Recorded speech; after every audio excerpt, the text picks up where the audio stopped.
ఇస్తున్నామని నేను నమ్ముచున్నాను. కాబట్టి first promise message service Joshua తీసుకోవాల్సింది, జాషువా మన మీద మీరే తీసుకోవాలి అనేటువంటి మెసేజ్. రేపు 2 సర్వీసులు నేనే తీసుకోవాలి జాషువా, మీరే సర్వీస్ ఉంది కదా అంటే ఈ ఒక సర్వీస్ కూడా మీరే తీసుకోవడం అని చెప్పారు. సార్ దేవుడు ఇచ్చిన భాగ్యము నేర్చుకొని మేము ముందు ఉన్నాను. ఒకటి ప్రతి నెల దేవుడు దాన్ని కాపాడుతూ వాగ్దానం చేస్తూ ఆ వాగ్దానాన్ని మన జీవితంలో ఆయన నెరవేరుస్తూ వస్తున్నాడు. ఎంతమంది వాగ్దాన సందేశం కూడికి వస్తున్నారో, లేకపోతే వాగ్దానాలు వింటున్నారో నాకు తెలియదు, కానీ ఆ వాగ్దానాలు మన జీవితంలో నెరవేర్చబడుతున్నాయా అన్న దాని మీద ఎంతమంది శ్రద్ధ వహిస్తున్నారో నాకైతే తెలియదు. కాబట్టి మనం ఒకటొకటి గుర్తిస్తాం ఏంటి అంటే, వాగ్దానం చేసిన దేవుడు నమ్మదగిన వాడు. ఇక్కడ వాగ్దానం చేసేది మాస్టర్ గారు కాదు, ఇక్కడ వాగ్దానం చేసేది దేవుడు. దేవుడు తన వాక్యం నుంచి వాగ్దానాన్ని వినిపింపజేస్తూ ఆత్మ కార్యాలని మన జీవితాల్లో ఆయన జరిగిస్తూ వస్తున్నాడు. కాబట్టి దేవుడు చేసిన వాగ్దానాలను విశ్వసించి ఆ వాగ్దానాలు నెరవేర్పు కొరకు ఆయన వైపు మనం కనిపెట్టుకుని ఉండగలిగితే కనుక దేవుడు తప్పక చేసిన వాగ్దానాన్ని నెరవేర్చేవాడు ఉన్నాడు. అదేవిధంగా ఒకటి భూమి మీద ఏ వాగ్దానం చేశాడంటే చెప్పాలి, కీర్తన 92 12 13 ఏమని చేశాడు? నీతిమంతులు ఖర్జూర వృక్షం వలె మోవైదులు. సో ఈ వాక్యము మనం లాస్ట్ మంత్ దేవుడు చేసిన వాగ్దానాన్ని మనం ఒకసారి రీకాప్ చేసుకుంటే కనుక నీతిమంతులు వర్ధిల్లుతారు అని చెప్తుంది. ఎక్కడ వర్ధిల్లుతున్నాము మనం? దేవుళ్ళలో వర్ధిల్లుతున్నామా? వాక్యంలో వర్ధిల్లుతున్నామా? ప్రార్థనా జీవితంలో వర్ధిల్లుతున్నామా? అసలు ఇది కూడా నమ్ముకున్న మనము దేవుళ్ళలో మనకి ఎదుగుదల అనేది ఉన్నదా అన్నది చాలా ప్రాముఖ్యమైన విషయం. 12 మాసాలు ఉంటాయి, 12 నెలలు ఉంటాయి. 12 నెలలు వాగ్దాన సందేశం కూడికకు వచ్చినంత మాత్రాన దేవుళ్ళలో మనం వర్ధిల్లడం, కానీ అనుదిన సావాసంలో ఉన్నప్పుడు దేవునితోని మనము వర్ధిల్లే వారుగా, నీతిమంతులుగా, వాక్యమందు విశ్వాసము కనపరిచిన వారుగా మన జీవితాలు ముందుకి కొనసాగింపబడతాయి. అది మనంతటా మనం కొనసాగించలేము, కానీ దేవుడు తన వాక్కు శక్తి ద్వారా, తన ఆత్మ కార్యము ద్వారా మనని వర్ధిల్లింపజేస్తాడు. కాబట్టి let us examine ourselves. Are we really being grown in the word of God? దేవుని వాక్యంలో ఎదుగుదల అనేది మనకు ఉంటుందా? అంటే విశ్వాసము దేవుని సన్నిధిలో మనం మోకరించినప్పుడు దేవునికి కనపరచగలుగుతున్నాము. అంటే విశ్వాసముతోని దేవుడు చేసిన వాగ్దానం కొరకు, దాని నెరవేర్పు కొరకు మనము ఆసక్తి కనపరిచి ఆయన సన్నిధిలో వేచి ఉండగలుగుతున్నామా అని మనము మనము పరిశీలన చేసుకునే వారు, పరీక్షించుకునే వారిగా మనము ఉండాలి అని దేవుడు జ్ఞాపకం చేస్తున్నాం.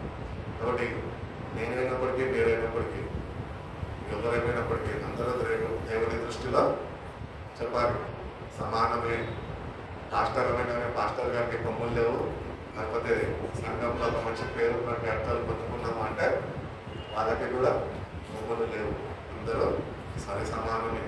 కానీ దేవుడు మన హృదయత్వాన్ని చూస్తున్నప్పుడు మనము హృదయంలో వర్ధిల్లగలుగుతున్నామా? అందుకని భక్తులైన పోగొట్టుగా వీడా నేను ఆత్మలో అన్నింటిలో వర్ధిల్లుచున్నట్టుగా ఆత్మలో కూడా వర్ధిల్లాలి అంటారు. కాబట్టి స్పిరిచువల్ గ్రోత్ అనేది మనకు కావాలి. స్పిరిచువల్ గ్రోత్ అనేది దేవుడు మనకు ఎప్పుడు అనుగ్రహిస్తాడు అంటే when you spend your time with God, దేవుని వాక్యంతో నేను సమయం వెచ్చించినప్పుడు ఆత్మీయ ఎదుగుదల అనేది మనకి దేవుడు అనుగ్రహిస్తాడు. తన ఆత్మ నడిపింపు అనేది దేవుడు మనకి కలుగు చేస్తాడు. ఈరోజు దేవాన్ని ఆత్మతో నడిపించినప్పుడు అర్థం చేస్తాం, అంతేగాని ఆత్మ కొరకు మనము కనిపెట్టుకునే అనుభవాలు కూడా నడిపింపబడలేని వారుగా మనం ఉంటున్నామని వాటి మనం సరిచేసుకుంటాం. ఎందుకంటే చివరికి ఎవరి జీవితము వాళ్ళ దేవుడికి లెక్కపడేటారు, మీరైనా నేనైనా ఎవరైనా. సో దేవుడు అవకాశాలు ఇస్తుండగా, దేవుడు ప్రతి నెల మనకి భాష కాపాడుతూ ఉండగా, పోయిన మాసం ఏ మాసం అండి? జూలై మాసం. జూలై మాసంలో నీ ఆత్మీయ ఎదుగుదల ఎట్లా ఉన్నది? ఒకసారి ఒక ప్రశ్న నేను వేసుకుంటే నీకు అర్థమైపోతుంది. How are you being led by the word of God and word of spirit.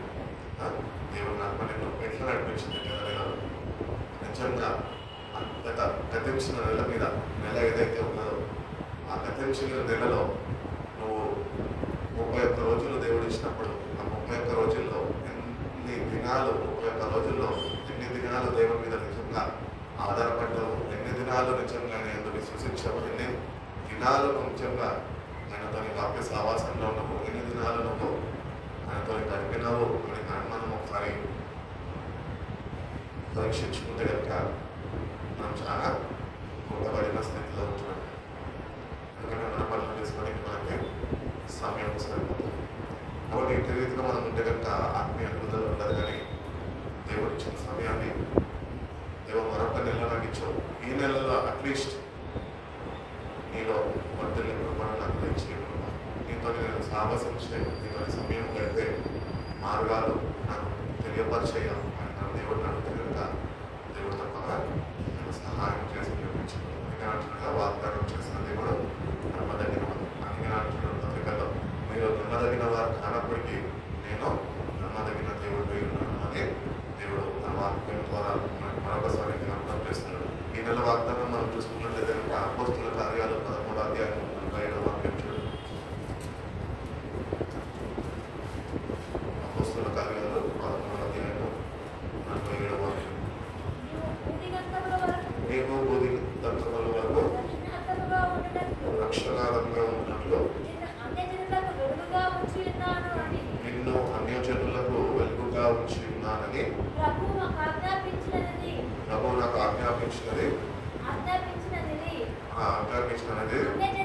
అన్యజనులు ఆ మాట విని సంతోషించి దేవుని వాక్యంలో మహిమపరిచారు. కాబట్టి ఇది ప్రవచన వాక్యం. ఈ వార్త ఎవరి గురించి ప్రవచించబడ్డది అంటే యేసుక్రీస్తు ప్రభు గురించి ప్రవచించబడ్డది. అది ఎక్కడ ఉన్నది అంటే యెషయా గ్రంథము 49వ అధ్యాయం 6వ వాక్యం చూడండి ఒకసారి. యెషయా గ్రంథము 49వ అధ్యాయము 6వ వాక్యం.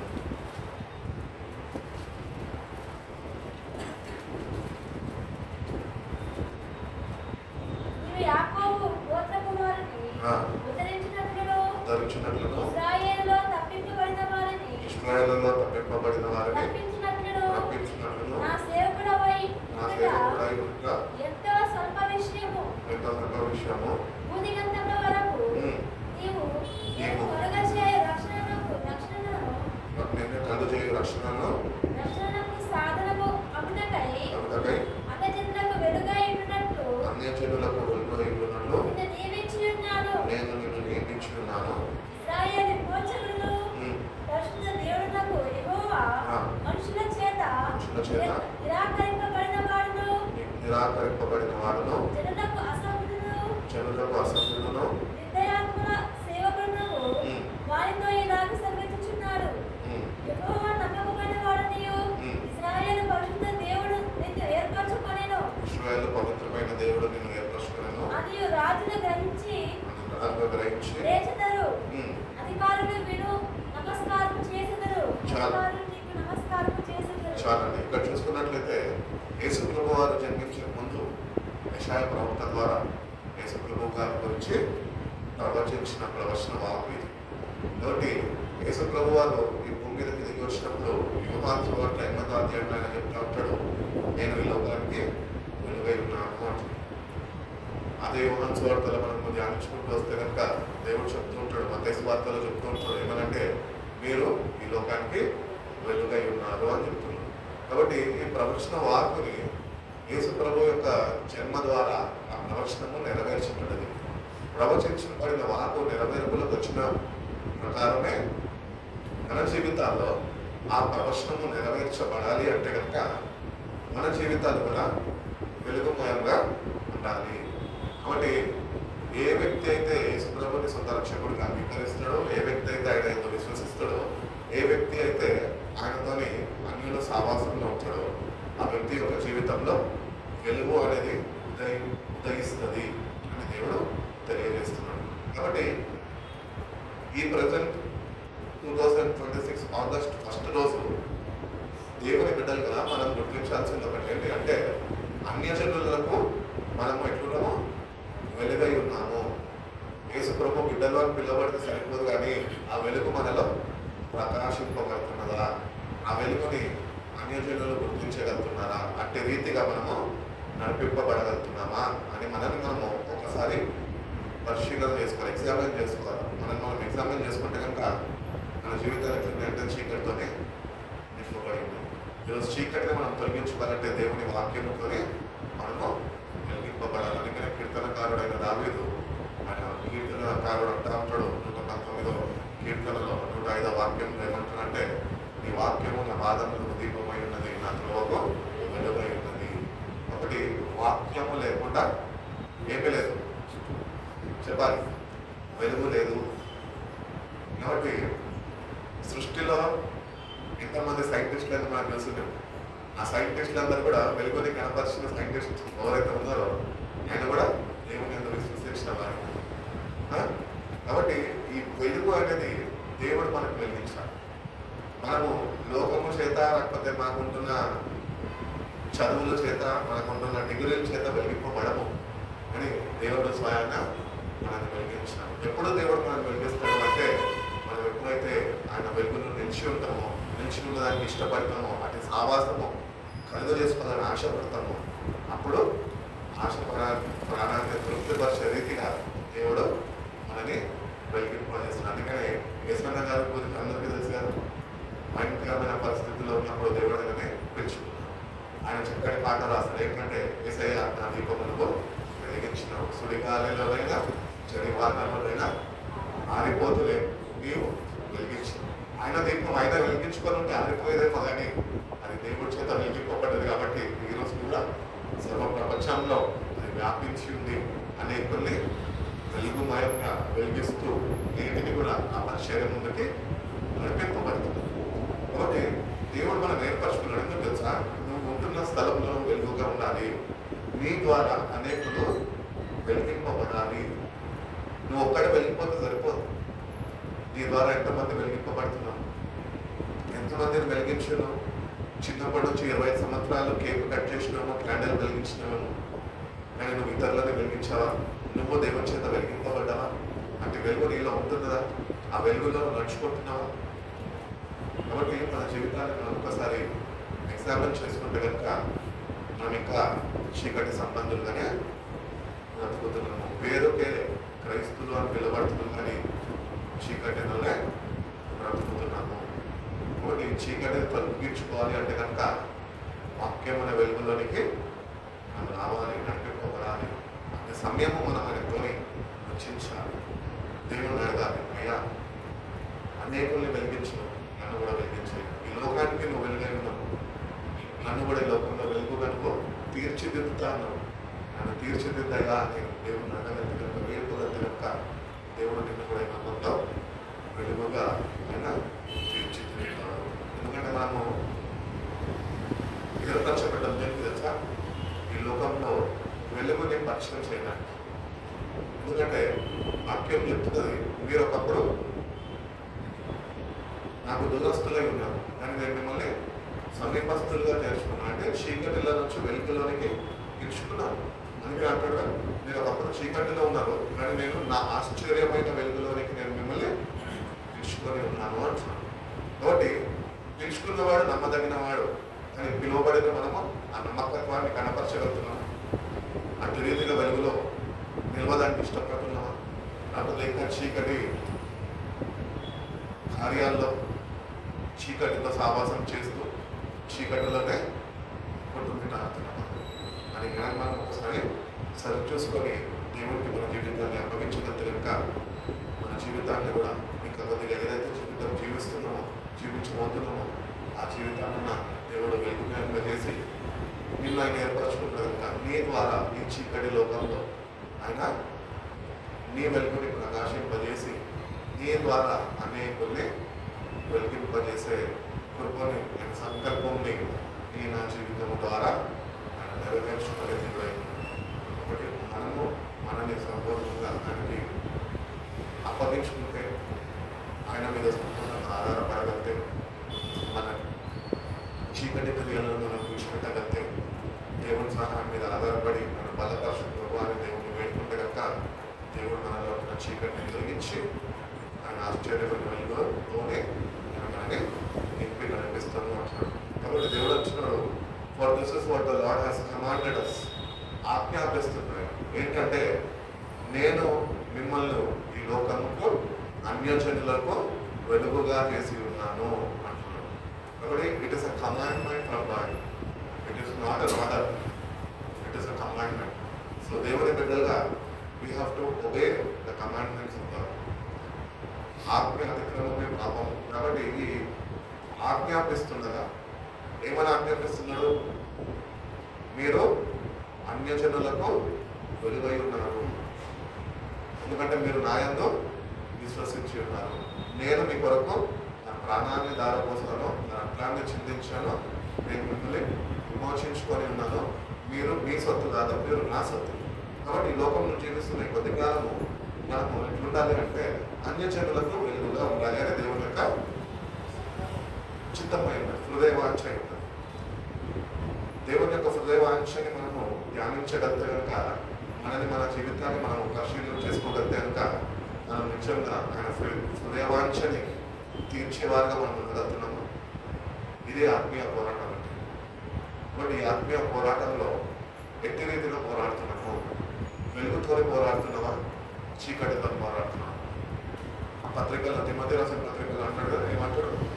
మీరు పోరాడుతున్నది శరీరవృత్తం కాదు, మీరు పోరాడుతున్నది అంధకార సమూహంని పోరాడుతున్నారు. మీరు భయంకరమైన చీకటి శక్తులతోని, నెగిటివ్ ఫోర్సెస్ తోటి మనం పోరాడుతున్నాం. కాబట్టి నెగిటివ్ ఫోర్సెస్ తోటి మనం పోరాడేది అంటే కనుక ప్రతిదినము వాక్యము అనేది మనకు కావాలి. ఈ వాక్యం లేకుండా పోరాటం మనము చేయము, పొందుకోలేము. కాబట్టి ప్రతిదినము వాక్యము వెనక్కి వేసుకోవాలి. యాకోబు రాసిన పత్రికలు అంటూ ఉంటారు, ఏమంటాడంటే దేవుని వాక్యము మన ఆత్మకు ఖండమై ఉన్నది. కాబట్టి యుద్ధభూమిలో ఉంటున్నప్పుడు ఆయుధాలు లేకుండా యుద్ధం ఎవరు చేయలేరు. కాబట్టి దేవుని వాక్యము ఆయనని విశ్వసించిన వారు, ఆయన బిడ్డలని అంగీకరించిన వారికి దేవుని వాక్యం ఎట్లుంటున్నది? అది ఆత్మ ఖండంగా ఉంటున్నాడు. కాబట్టి ఆ ఖడ్గము ప్రతిదినము ధరింపజేసుకొని మనము మనుషులతో పోరాడడం కాదు, కానీ మనము చీకటి శక్తులతో పోరాడేవారుగా మనం ఉంటున్నాం. కాబట్టి దేవుడు మనం అందుకనే ఏర్పరుచుకున్నాడు. ఈ నెల వాగ్దానం కూడా అదే చేస్తున్నారు. ఏంటంటే మీరు మీ సొత్తు కాదు, మీరు నా సొత్తు ఉన్నారు, నేను మిమ్మల్ని విలువ పెట్టుకున్నాను అంటున్నాను. అర్థం స్వార్థం ఇచ్చి కొన్నాడండి మనల్ని. కాబట్టి స్వార్థం ఇచ్చి కొన్న దేవుడు ఈరోజు ఒకటే కోరుకుంటున్నాడు మన దగ్గర నుంచి, నువ్వు నాకు ఇది చేయి, నాకు అది చేయి, నాకు కానుకలు సమర్పించు, లేకపోతే నాకు ఇది మొగ్గులు మొక్కు అని చెప్తలేదు. ఆయన ఏమంటున్నాడు అంటే ఒకటే అంటున్నాడు, ఎందుకంటే మీరు అన్యజనులకు విలువై ఉండాలి. You are the light of the world. మీ స్నేహితులు ఉన్నారు, నీ స్నేహితుల దగ్గర సావాసం చేస్తున్నావు కదా, నీ స్నేహితులతో యేసయ్య గురించి పంచుకుంటున్నావు, లేకపోతే వాళ్ళతోని ఈ లోక సంబంధంలో కలిసిపోయి వాళ్ళతో జీవిస్తున్నావు. ఒకవేళ అనే రీతిగా జీవించే జీవితాలు మనకు ఉంటే కనుక దాన్ని తొలగించుకొని ఒక ప్రత్యేకమైన జీవితము, దేవునితో సహవాసము మళ్ళా తిరిగి మనం పురిగొట్టుకొని మళ్ళీ కట్టమని దేవుని అడిగి, దేవా ఇప్పటి నుంచి నేను నీ కొరకు ఈ లోకంలో వెలుగుగా ఉంటాను, అన్యజనుల ఎదుట నీ నామాన్ని నేను కన్నపరిచేవాడిగా, మహిమ తీసుకొచ్చేవాడిగా నేను ఉంటాను. అందుకని ప్రభు అంటాడు, మీ వల్లనే కదా నా నామము దూషింపబడుతున్నది. ఈరోజు మన జీవితాలు అట్లా ఉన్నాయి. వీడా క్రైస్తుడా వీడు అని చెప్పి మనుషులు వేలెత్తి చూపించే స్థాయికి దిగజారిపోయిన మనం. అయినా కూడా పర్వాలేదు, దేవుడిని జ్ఞాపకం చేస్తున్నాడు. ఏంటి అంటే నో ప్రాబ్లం పెట్టా, ఇప్పటికన్నా వాక్యమైన వెలుగుని నువ్వు గురి తిరుగుతే కనుక, నా వైపు నువ్వు తిరిగితే కనుక, నా కొరకు నువ్వు నిలబడగలిగితే కనుక, నేను నిన్ను నేటి నుంచి అన్యజనులకు వెలుగుగా ఒక కార్యాన్ని నీ జీవితంలో నిర్మించే దేవుడు శక్తివంతుడు నేను అని దేవుడు జ్ఞాపకం చేస్తున్నాడు. కాబట్టి దేవుని బిడ్డలుగా అన్యజనులుగా ఎదుట ఎదురీతిగా ఉంటున్నాము, దేవుని ప్రేమని చూపే వాళ్ళగా ఉంటున్నామా, దేవుని నామాన్ని వినపరిచేవారిగా ఉండగలుగుతున్నామా, దేవుని నామాన్ని చాటి చెప్పేవారిగా ఉండగలుగుతున్నామా? ఫ్రెండ్స్తో కలిసిపోతాము, ఫ్రెండ్స్ అందరూ ఏమంటారంటే అందరు దేవుడు ఒకటేనా అంటారు. హిందీలో ఇంకొక మాట అంటారు, ఏమంటే సబ్కా మాలిక్ ఏమియే నై ఏకీయే ఉనో ఆల్మైటీ గాడ్ అని చెప్పాలి. సృష్టికర్త అయిన దేవుడు మానవుని రక్షించడానికి తను తానే వ్యక్తులుగా మార్చుకొని ఈ భూమిపైకి మనిషి స్వరూపము ధరించుకొని వచ్చాడు. ఆయన మానవుల పాపం కొరకు ప్రాణాన్ని దాని కోసం పరిశుద్ధ రక్తాన్ని చిందించినాడు. అందుకనే ఈరోజు నేను ధైర్యంగా చెప్పగలుగుతున్నాను, దేవుడు గొప్పవాడు, ఆయన తప్ప వేరే దేవుడు లేదు. పదాజ్ఞల్లో మనం మోక్ష ధర్మశాస్త్రంలో చూసినప్పుడు అంటాడు కదా, నేను తప్ప వేరే ఒక దేవుడు మీకు ఉండకూడదు. కాబట్టి మనం అసలైన దేవుడిని పక్కన పెట్టేసి మన జీవితాల్లో అనేక వాటిని వస్తువులని దేవుళ్ళగా మార్చేసుకొని ఉన్నాం. ఆనాడు ఇశ్రాయేలు ప్రజలు కూడా అదే చేశారు. పెద్ద పొరపాటు ఏంటంటే, మోషే దేవునితో గడపడానికి పర్వతం మీదకి వెళ్ళినప్పుడు వాళ్ళ కింద బంగారాన్ని సమకూర్చి ఒక ఏమంటారు దూడని తయారు చేసుకొని, బంగారపు దూడని తయారు చేసుకొని దానికి సాగిల పడుతుంది. దేవుని ఉగ్రత ఇది వచ్చింది. ఈరోజు మన జీవితాల్లో కూడా సృష్టికర్త అయిన దేవుడు మనకు తెలుసు. తన పంపిన ప్రియ కుమారుడైన యేసుక్రీస్తు ప్రభువారు మన కొరకు ఈ భూమి మీద దిగొచ్చాడు. అంత మాత్రమే కాక ప్రాణాన్ని ధారపోసాడు. ఆయన మళ్ళీ తిరిగి రాబోతున్నాడు నీ కొరకు నా కొరకు అని తెలిసి ఉండి కూడా ఆయనని మనము గర్వపరచక మన జీవితాల ద్వారా మనము ఈ లోకంలో అనేక వాటిని ఆయనకి ఇవ్వాల్సిన స్థానం ఆయనకి ఇవ్వక అనేక వాటిని ఆయన స్థానంలో వాటిని పెట్టుకొని మనం తీర్చుతున్నాం. ఇంకా చీకట్లోనే బ్రతుకుతున్నాము అని దేవుడిని అర్థం చేస్తున్నాం. కాబట్టి దేవునికి ఇవ్వాల్సిన ప్రాధాన్యత దేవునికి మనము ఇచ్చేవారిగా మనం ఉండాలి అంటున్నాం. అదేవిధంగా మనం చూసుకున్నట్టు ఇంకా అదే యెషయా గ్రంథం 49వ అధ్యాయము 6వ వాక్యంలో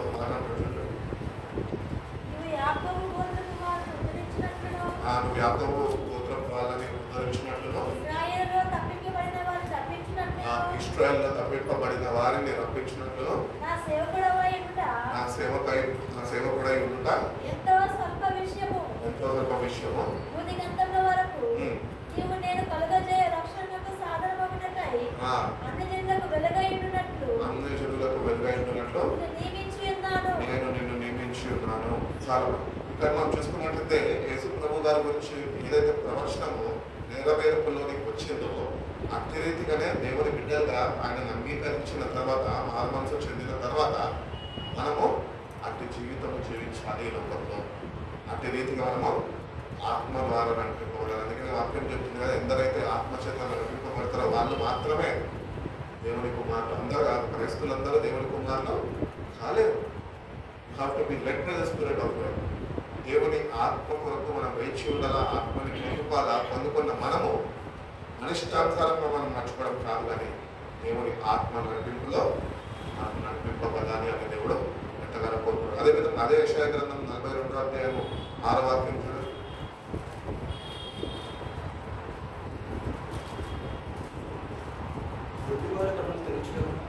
42:6 గుడ్డివారి కన్నులు తెరుచుటకును బంధింపబడిన వారిని చెరసాలలో నుండి వెలుపలికి తెచ్చుటకును చీకట్లో నివసించు వారిని బందీ గృహంలో నుండి వెలుపలికి తెచ్చుటకును యెహోవానగు నేనే నీతి విషయములలో నిన్ను పిలిచి నీ చేయి పట్టుకొని ఉన్నాను. నిన్ను కాపాడి ప్రజల కొరకు నిబంధనగాను అన్యజనులకు వెలుగుగాను నేను నియమించి ఉన్నాను అని ఈ ప్రవచన వాక్కు మనకి మరొకసారి జ్ఞాపకం చేస్తుంది. నేను ఒకటి వాక్యం ధ్యానిస్తున్నప్పుడు ఆలోచిస్తూ ఉంటాను. ఏంటి అంటే, ఏ ప్రవచనం అయితే యేసు ప్రభు గురించి ప్రవచించబడ్డదో ఆ ప్రవచనము యేసు ప్రభు యొక్క బిడ్డలుగా ఆయన విశ్వసించే మనము ఆ ప్రవచనము మన జీవితాల్లో నెరవేర్పబడుతున్నా ఆయన జీవితంలో ఆయన నెరవేర్పబడ్డది. ఎందుకంటే ఆయన దైవ కుమారుడు కాబట్టి the same prophecy which Jesus Christ was, Jesus Christ గురించి ఏ ప్రాఫెసీ అయితే ప్రొక్లైమ్ చేయబడ్డదో అంటే ప్రవచించబడ్డదో ఆ ప్రాఫెసీ ఆయన జీవితం ద్వారా నెరవేర్చబడ్డది. ఇప్పుడు అదే ప్రాఫెసీని మన జీవితాల్లోకి మనం వర్తించుకుంటే కనుక అది మన జీవితాల్లో నెరవేర్పబడుతుందా? ఈరోజు ఇచ్చేవాటి రీతిగా మనము జీవించగలుగుతున్నామా? లేకపోతే కనుక నేటి నుంచి అన్న దేవుని సన్నిధికి వచ్చి మనం దేవుని అడుగుదాం. దేవా నేటి వరకు ఏదో ఆచార భక్తిలో బతికేశాను, కానీ నేటి నుంచి విలువ నీ కొరకు నీ నామాన్ని ధరించుకున్న నేను ఈ లోకంలో నేను అన్యజనుల ఎదుట వెలుగుగా నిలబడే కృపను నాకు తెచ్చి అంటే ధన్యకరమైన జీవితాన్ని నాకు ప్రసాదింపచేయ ప్రభువా, నేను నీ కొరకు నిలబడతాను అని దేవుడికి మనకు వేడుకోగలిగితే కనుక దేవుడి తప్పగా సహాయం చేస్తాడు. అందుకని ఆశపడే ప్రాణాన్ని నేను తృప్తిపరుస్తున్నాను. దేవుడి కొరకు నిలబడాడు. ఈరోజు దేవుడు చూస్తున్నాడు, సృష్టి మనుషుల వైపు మొత్తం మానవత్వం వైపు ఆయన చూస్తున్నాడు. ఏమంటే ఎవరన్నా నా కొరకు సిద్ధపడి ఉన్నారా? రోజుల్లో మనం చిత్తపడి ప్రభావం నీ కొరకు అందుబాటులో ఉన్నాను నువ్వు చెప్పగలవు. లేదు ప్రభావ, నా ఇంట్లో నాకు అప్పులు ఉన్నాయి, నా కష్టాలు ఉన్నాయి, నా బాధలు నాకు ఉన్నాయి ప్రభావ అని చెప్పి చెయ్యి దులుపుకొని వెళ్ళిపోయే వాళ్ళనే ఉన్నాను. కానీ ఆయన కొరకు సమస్తాన్ని విడిచిపెట్టి నేను నీ కొరకు ఉన్నాను ప్రభావ అని చెప్పేవారు ఏమంటాను లేవు. కాబట్టి నేను దేవుడికి చెప్పిన ప్రభావ నేను నీ కొరకు నిలబడగలను. అవసరం నా జీవితంలో నెరవేర్చు, అటు జీవితం నాకు అనుగ్రహించు. ఎందుకంటే అది త్వరలో రాబోతున్నాను. ఇక్కడ ఉన్నవి, ఇక్కడ ఉన్నవారు, ఇక్కడ మనము కూడబెట్టుకున్నవి ఇవన్నీ తాత్కాలికమైనవి. ఈరోజు మన కళ్ళ ముందు ఉంటే మన క్షణము మన కళ్ళ ముందు ఉండవాలి. మన వాటితో ఉండాలని ఆశిస్తాము, కానీ అవి ఎప్పుడు నీ చేతి నుంచి జారిపోతే నీకు తెలియదు. వాటి ఇటువంటి భయంకరమైన లోకంలో మనం ఉంటున్నాము. ఈ ఉంటున్న ఈ భయంకరమైన లోకంలో కొద్ది కాలం మన ఎదుట ఉంటున్నగా తరువాత మీ కొరకు జీవిస్తామయ్యా అని ఒక తీర్మానం చేసుకొని ఆ తీర్మానాన్ని స్థిరపరిచయ్యా. అటు రీతిగా ఈ వెలుగుతోనే నన్ను నింపాయా, అటు రీతిగా నేను అన్వేషణ ఎదుట నీ కొరకు నేను ప్రకాశిస్తానయ్యా. నీ ప్రేమని, నీ నామాన్ని, నీ ఘనకార్యాన్ని నేను చాటి చెప్తానయ్యా. నీవు తప్ప వేరే ఒక దేవుడు ఈ లోకంలో లేడు అని నేను ధైర్యంగా చెప్పే కృపను, అటు స్థిరమైన జీవితాన్ని, మనసును నాకు దయచేయ ప్రభు అనే దేవుడిని మనం వేడుకుంటే కనుక దేవుడు తప్పగా సహాయం చేస్తుంది. లూకాసు వార్త 2వ అధ్యాయము 32వ వాక్యంలో చక్కటి మాట్లాడుతున్నాడు. సిమియోనుతో ప్రవచించబడ్డ ప్రవచనం మాట కనిపిస్తుంది. చూడండి, లూకాసు వార్త 2:32.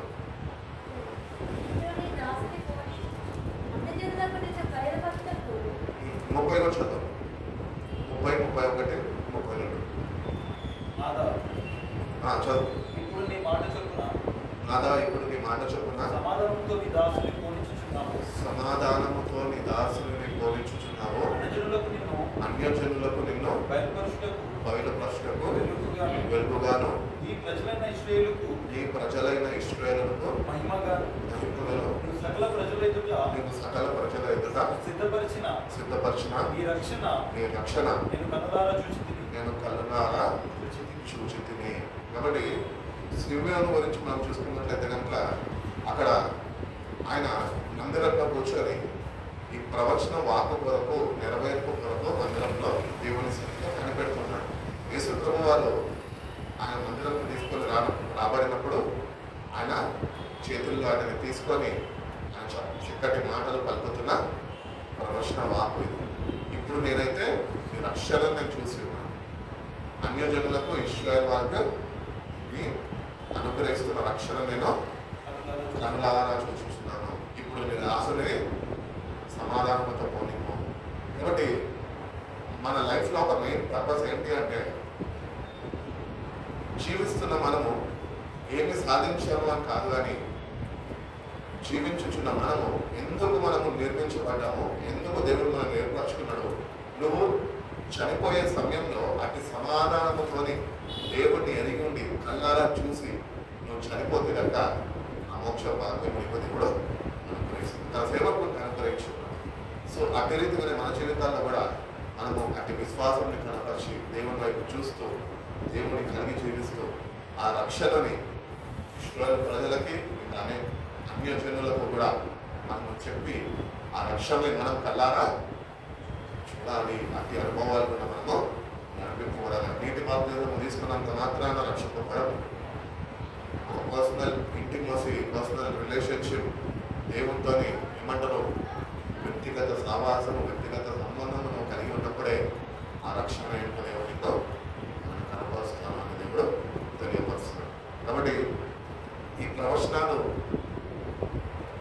నెరవేర్పులోనికి వచ్చినాయి. కానీ ఈ ప్రవచనాలు నెరవేర్పులోకి వచ్చాయని సరిపోదు, కానీ అది మన జీవితంలో నెరవేర్చబడిందా అని ఒక ప్రశ్న మనం ఎప్పుడు కలిగి ఉండాలి. వాక్యము ధ్యానిస్తున్నప్పుడు, వాక్య ధ్యానంలో మనము సమయం గడుపుతున్నప్పుడు దేవుడు చక్కటి ఆలోచనలతో మనల్ని ఆయన అలా పరిపాలిస్తాడు. సో మనము వాక్యమైన వెలుగులో ఇంకా ఎంతగా వెలిగింపబడాలి అని దేవుడి సహాయము వాక్యము ద్వారా, తన పరిశుద్ధాత్మ ద్వారా సహాయపడుతూ మనని ఈ లోకంలో వెలిగింపజేసే ఆయన ఆయన ఉంటున్నాడు. అదేవిధంగా మనం చూసుకున్నట్లయితే అపోస్తుల కార్యాలు 26వ అధ్యాయం 23వ వాక్యం చూడండి.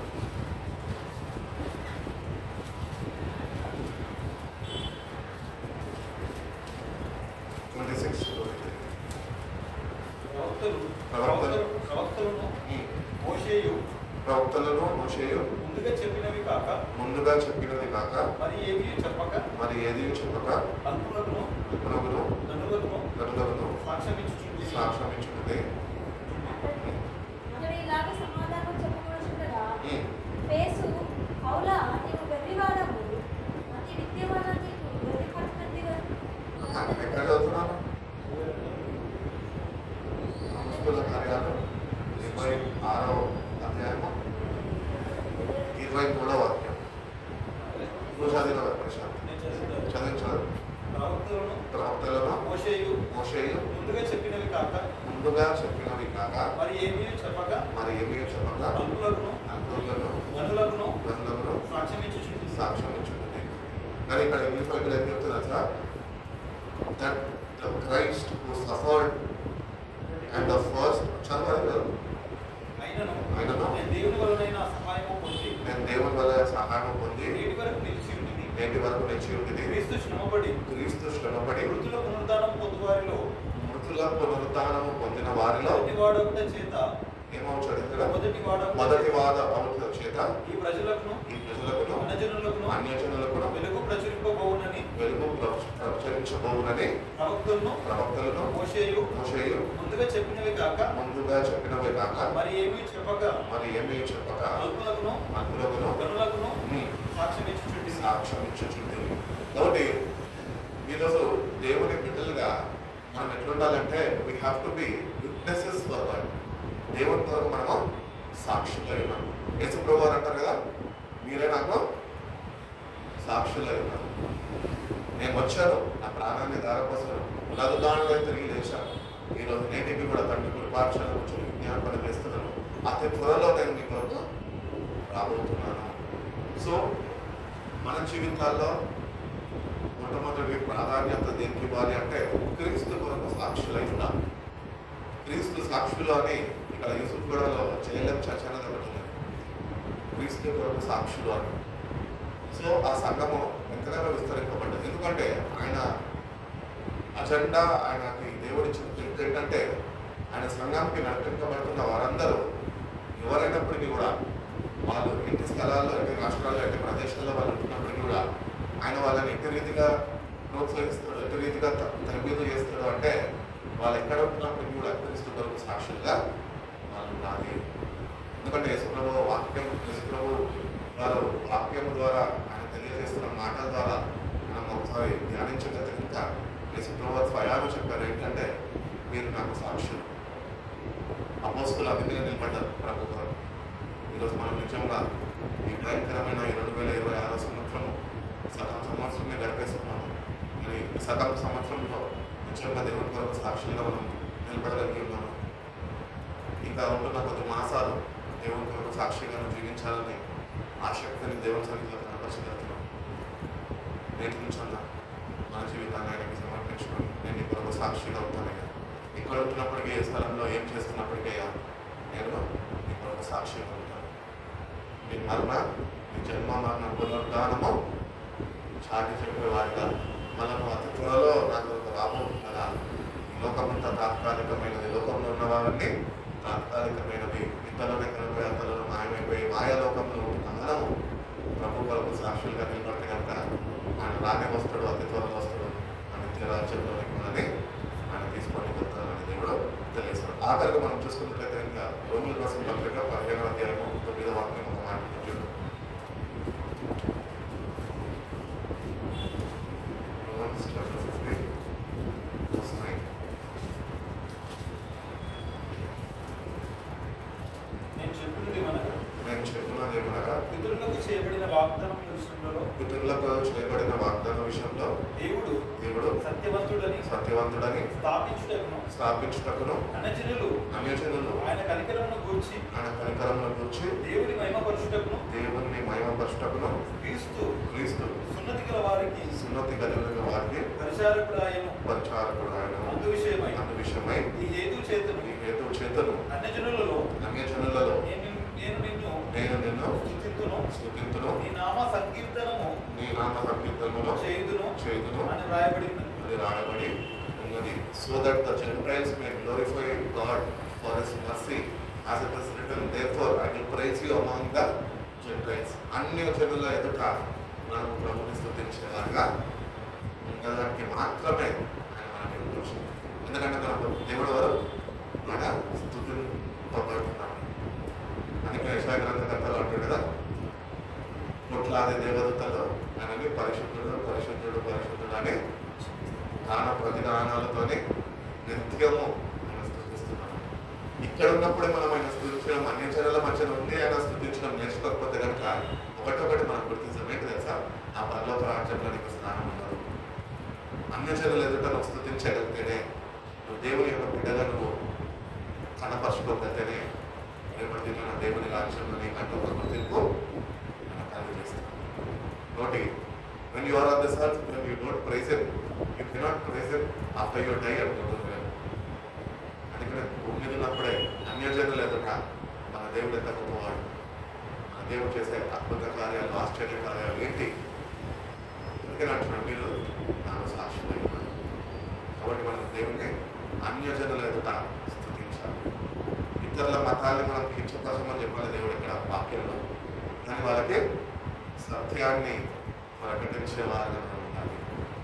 నాతో మన వారంలో నేను నా ఫ్రెండ్స్ని కలుస్తుంటే వాళ్ళ ఫ్రెండ్స్తో కొద్దిగా సంభాషణ జరుగుతున్నప్పుడు వాళ్ళు వాళ్ళ దేవుళ్ళ పేర్లు పెట్టుకొని ఇదేరా దేవుడు, ఈయననే దేవుడు, ఈయన తప్ప వేరే దేవుడు లేదు, మోక్ష మార్గము లేకపోతే మానవునికి రక్షణ ఇచ్చేది ఈయననే అని చెప్పి ఏమేమో చెప్తున్నారు.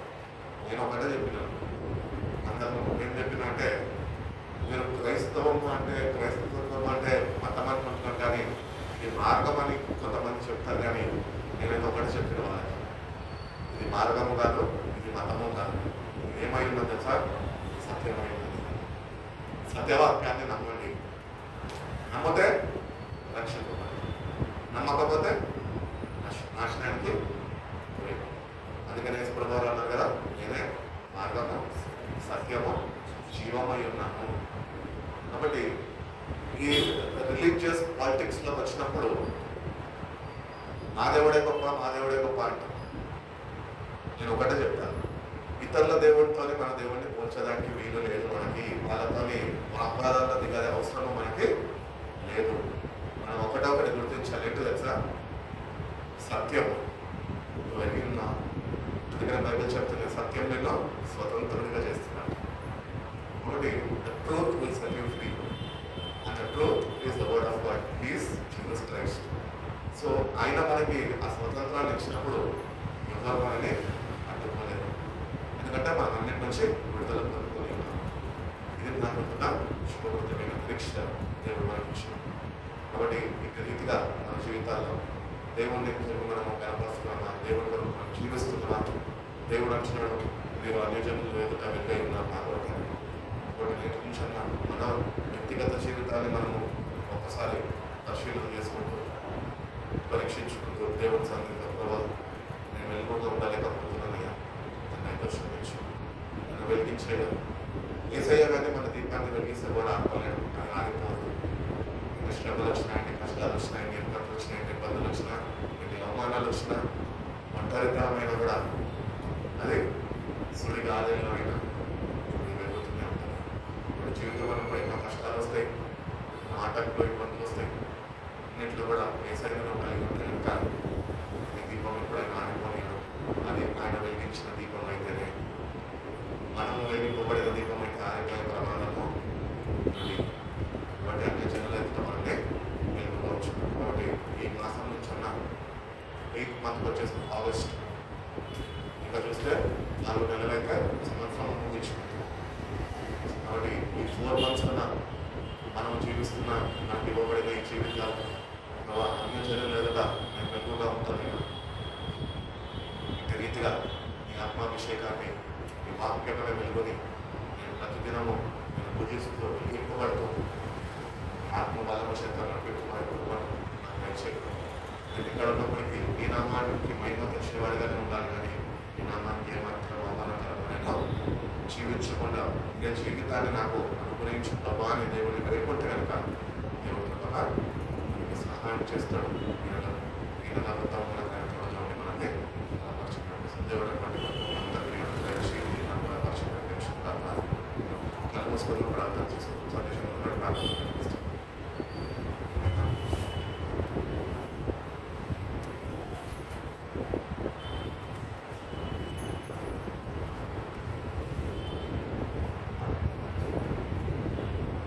ప్రార్థన చేసుకుంటాం. దేవుడి నెల ఆయన చేసిన వాగ్దానం ఒకసారి ఆలోచించండి.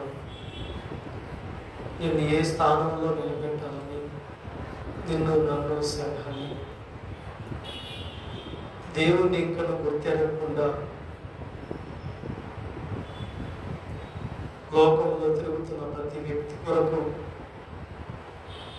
నీవు వెలుగుగా నిన్ను నిలబెట్టి భూదిగంతముల వరకు రక్షణార్థముగా నిన్ను ఉంచడానికి, అన్ని జనులకు ఒక వెలుగుగా ఉండి నువ్వు వెలిగించబడిన స్థితిలో ఉంటే, చీకటి ఉన్న బ్రతుకులకు వెలుగుగా నువ్వు ఉంటే మార్గము నీవే అవుతావు.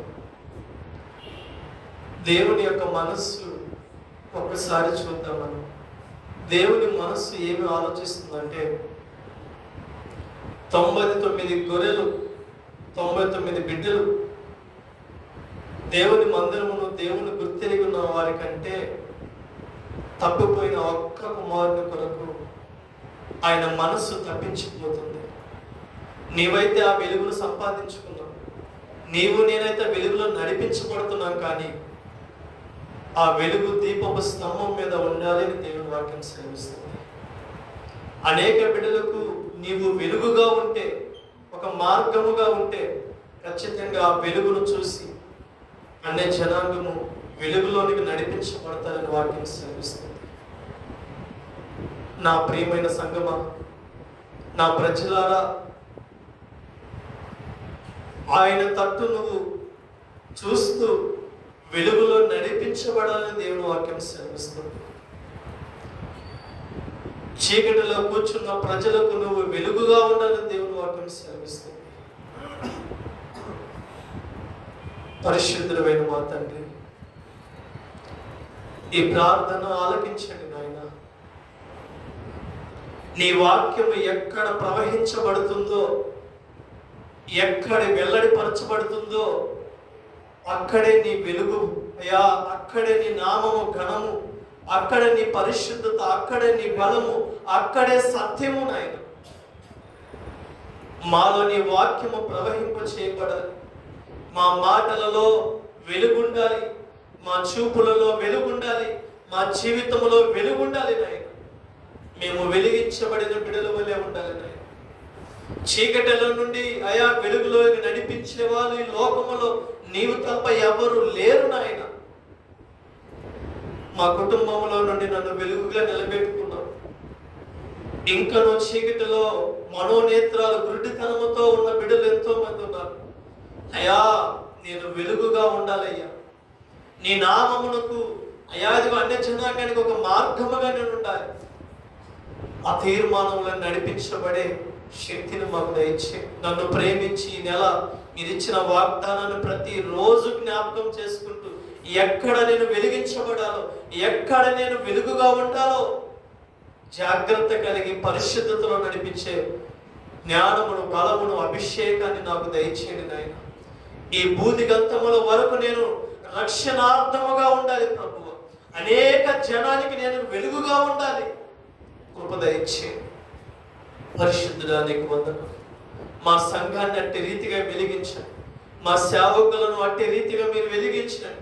కుటుంబాలను వెలిగించండి అయ్యా. ఇదిగోనైనా అనేక బిడ్డలు నాయన నీకు నామము, నీ నామాన్ని కనపరిచే బిడ్డలుగా ఉండే కృప దయచేయమని ప్రత్యేకంగా ప్రార్థిస్తున్నాను అయ్యా. తండ్రి నీకు వందనాలు. చీకటిలో ఉన్న అయ్యా ఇశ్రాయేలు బిడ్డలను అయ్యా యెహోషువను వెలుగులోకి నడిపించి అనేక బిడ్డలకు అయ్యా వెలిగించే బిడ్డలుగా వెలిగించారు నాయన. మా దీపమును వెలిగించిన దేవుడు నీవు, ఆరిపోకుండా కాపాడుతుంది నీవు, ఈ ప్రాణమును రక్షిస్తుంది నీవు, ఈ ప్రాణమును దేవ నిలబెడుతుంది నీవు నాయన. ప్రతి క్షణము కృతజ్ఞత కలిగి పాపమునకు దూరముగా అయ్యా ఇదిగో నీకు దగ్గరగా ఉండే కృప దయచి నిత్యము నువ్విచ్చిన సమయమును దేవ అయ్యా నీ కొరకు వాడబడే కృపను మాకు దయచేయమని, నీ వెలుగులో మేము నడిచే కృప అందరికీ దయచేయమని ప్రత్యేకంగా ప్రార్థిస్తూ తండ్రి ఇదిగోనాయి ఇంతవరకు అయ్యా పోయిన నెలంతా నీ రెక్కల చాటు మమ్మల్ని భద్రపరిచి వెలిగించి ఈ దినాన్ని మమ్మల్ని సాక్ష్యంగా నిలబెట్టినందుకు నీకు కృతజ్ఞతాస్తుతులు చెల్లిస్తాం. ఈ ఈ నెల ప్రారంభంలో అయ్యా మాకు మీరు మాట్లాడే ప్రతి మాటను బట్టి కృతజ్ఞతాస్తుతులు చెల్లించుకుంటూ ఈ నెలంతా మేము వెలగాలి నాయన. ఎక్కడ చీకటికి మేము తావియక వెలుగుమయముగా మేము మండిపోయే కృప దయచేయండి. ఆనాడు మోషే ఎదుట ఏ రకంగా అయ్యా మండుచున్న పొదవలే ఉన్నాము, ఆ మంట మాలో పుట్టించమని, ఆ వెలుగు మాలో పుట్టించమని ప్రత్యేకంగా ప్రార్థిస్తూ ఇదిగో నాయన రేపు జరగబోతున్న ఆరాధనలో మేము ఇప్పుడే సిద్ధపడే కృపను మాకు దయచేయండి. సంఘాన్ని నిలబెట్టండి. ఇదిగో నీ యొక్క బల ఎద్దుకు మేము వస్తూ ఉండగా నీ పిల్లలుగా మేము పరిశుద్ధులుగా రావటకు సహాయం దయచేయండి. ఎవరు నా శరీరం తిని నా రక్తము త్రాగుతారో వారే నిత్య జీవంలో ఉంటారని సెలవించి ఉండగా ఈ రాత్రి మేము సిద్ధపడే కృపను మాకు దయచేయమని, సంఘాన్ని సిద్ధపరచమని, సేవకులను సిద్ధపరచమని ప్రత్యేకంగా ప్రార్థిస్తున్నాము తండ్రి.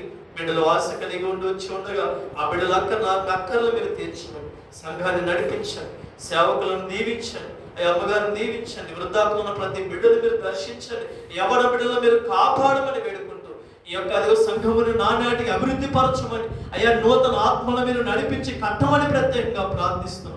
మా బిడ్డలు ఎక్కడెక్కడ ఉంటున్నారో అయ్యా ఏ స్థలంలో ఉంటున్నారో ఆ బిడ్డలందరికీ దేవ అదిగో సన్నిధికి దూరముగా కాకుండా నీ సన్నిధిలో వెలిగించేబడే కృపను మా అందరికీ దయచేయమని వేడుకుంటూ బిడ్డలు ప్రయాణమై వెలుచు ఉండగా మార్గములో మీరు తోడైండి, ముందుగా మీరు మెట్టగల స్థలాలను సరాలము చేయమని వేడుకుంటూ నీకే స్తోత్రము గానము చెల్లించుకుంటూ నా ప్రియుడు రక్షకుడైన ప్రభు యేసు నామములో చిన్న ప్రార్థనకు సమర్పించండి వేడుకలు పొంది నామ తండ్రి ఆమేన్. ప్రభు యేసు రక్తమే ప్రభు శిలువ రక్తమే ప్రభు యేసు రక్త సంపూర్ణ విజయం అపవాది క్రియలను అంత నాశనం కలుగును గాక. హల్లెలూయా స్తుతి స్తోత్రం కలుగును గాక. ఆమేన్.